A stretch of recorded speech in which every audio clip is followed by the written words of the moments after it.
माँ दुर्गा म्यूजिक आ गया, मिथिलांचल में छा गया।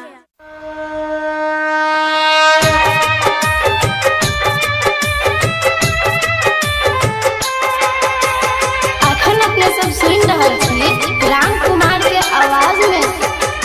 भोरे उठ धुए छियो तोहर मंदिर गे, तैयो बिगड़ गेले हमर तकदीर गे, हमर तकदीर गे। भोरे उठ धुए छियो तोहर मंदिर गे, तैयो बिगड़ गेले हमर तकदीर गे।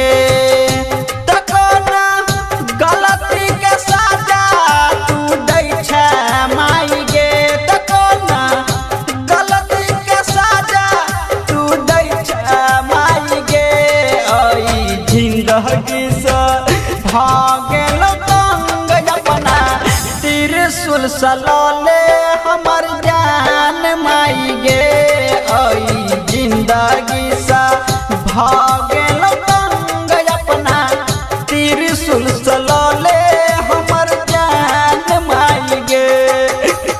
म्यूजिक डायरेक्टर चंदेश्वर पंडित, म्यूजिक डायरेक्टर चंदेश्वर पंडित।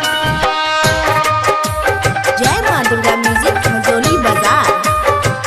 बचपन से सब दिन अहीं के पूजै छी, तैयो किया माँ हमरे बुझै छी।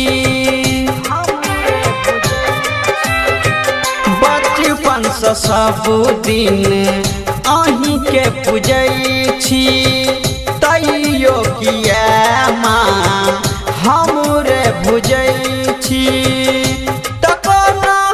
भूल भेल हमारा बता दे माई गे, तकोना भूल भेल हमारा बता दे माई गे, आई जिंदगी से भागल तंग अपना त्रिशूल सलाले हमर जान माई गे, आई जिंदगी से भागल तंग अपना त्रिशूल सलाले हमर जान माई गे।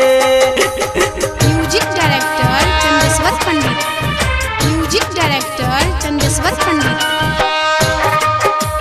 जय माँ दुर्गा म्यूजिक मझोली बाजार।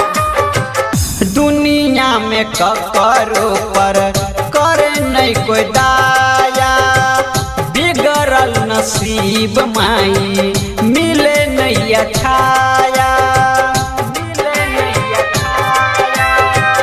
दुनिया में ककरो पर करे नहीं कोई दाया, बिगड़ल नसीब माई मिले नहीं छाया। कुमार के किस्मत जगा दे माई गे, दसाहू पर कस के किस्मत जगा दे माई गे, आई जिंदगी से भागल तंग अपना त्रिशूल सला